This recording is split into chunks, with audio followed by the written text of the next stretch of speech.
First sir deputy commissioner police அவங்க இங்கே வந்து ஒரு எக்ஸ்பிளைன் பண்ணதும் அவங்களுக்காக ஃபஸ்ட் நான் தேங்க்ஸ் சொல்கிறேன் சார்.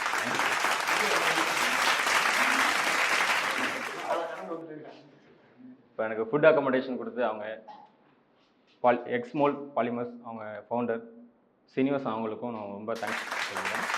அப்புறம் எனக்கு இங்கே இருக்க எல்லா கோச்சிங்ஸ்க்கும் ஆஸ்பிரன்ஸ்க்கும் ஃபஸ்ட்டு ஒரு என்கரேஜ் பண்ண ஒரு பர்சனாக ஃபஸ்ட்டு நான் சாருக்கு ரொம்ப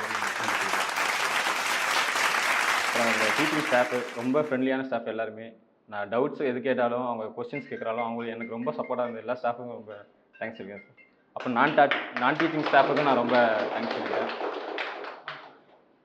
நான் நிறைய எக்ஸாம் எழுதிட்டே இருந்திருக்கேன். ஆனால் ஃபுல்லாக எல்லாம் ஃபெயிலியர் எல்லாமே 5 மார்க்ஸ் 7 மார்க்ஸ் அந்த மாதிரி கேப்பில் தான் நான் ரொம்ப ஃபெயிலியர் ஆகிட்டே இருப்பேன். ஆனால் எனக்கு குவிட் பண்ண மனசே வரல. சரி, எனக்கு ஏஜும் 27 ஆயிடுச்சு. நான் வந்து டிலேவே ஸ்டார்ட் பண்ணேன்னு நினச்சிட்டு இங்கே வந்தேன். ஒரு நெகட்டிவ் தாட்ஸோடு தான் நான் ஃபஸ்ட்டு இங்கே வந்தேனே. அப்புறம் அங்கே சார் செலக்ட் பண்ணுறப்பலாம் எனக்கு உண்மையிலே ஃபினான்ஷியலாக ரொம்ப சப்போர்ட் பண்ணிச்சு. அதனால் என்னால் வந்து அந்த ஃபினான்ஷியல் ஸ்ட்ரெஸ்ஸுங்கிறத தாண்டி என்னால் முன்னாடி வர முடிஞ்சிச்சு. அதை ஃபஸ்ட்டு இங்கே வந்ததுக்கப்புறம் நான் சார்ட்ட போய் பேசுவேன் நிறையா. இதுமாதிரி சார் இதுமாரி என்ன சார் பண்ணுறது நெக்ஸ்ட்டு அதெல்லாம் நான் கேட்பேன், சார்ட்ட கேட்பேன். சார் வந்து என்னை கைட் பண்ணிட்டே இருப்பாங்க. அதெல்லாம் ஒன்றும் இல்லை விஷால், பார்த்துக்கலாம். ஃபஸ்ட்டு நான் ஜாயின் பண்ணுறப்போ ஃபஸ்ட்டு அவங்க சொன்னது, கவலைப்படாத விஷால், கண்டிப்பாக ஒரு நாள் உன்னை ஆஃபீஸராக நாங்கள் ஆக்கிடுவோன்னு சொல்லி அந்த ஃபஸ்ட்டு வேர்டு வந்து எனக்கு இன்னும் மைண்டில் இருக்குது. அது வந்து இப்போ வரைக்கும் எனக்கு அது என்கரேஜ் பண்ணிக்கிட்டே இருக்குது இன்ன வரைக்கும். இப்போ ஸ்டாஃப்ஸு நான் நவீன் சார்ட்டெல்லாம் போய் கேட்பேன் இன்டர்வியூக்கு. அவங்க வந்து என்கிட்ட எப்படி பேசணும் எல்லாமே எனக்கு கைட் பண்ணுவாங்க. அப்புறம் ஜாகிரபி சார்லாம் நான் சொல்லவே இல்லை, அவங்க நல்ல கிளாஸ்லாம் எனக்கு ரொம்ப பிடிக்கும். அப்புறம் சத்யா சார்லாம் இருக்காங்க, நல்லா சார்ட்டில் எல்லாமே சூப்பராக சொல்லி தருவாங்க. ஸ்டாஃபோட இது வந்து என்னை வெளியில் இந்த ஃபீல்டை விட்டு வெளில போகாமல் ஒரு இன்ட்ராக்ட் பண்ணி இங்கேயே வச்சுட்டு இருந்துச்சு.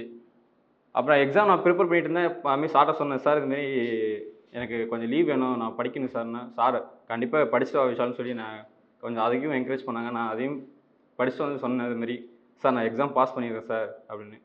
சார் கொஞ்சம் கூட யோசிக்கல, கண்டிப்பாக விஷால் உனக்கு எல்லாம் ஹெல்ப் பண்ணுறேன்னு சொல்லிட்டு என் இன்டர்வியூ வந்துச்சு.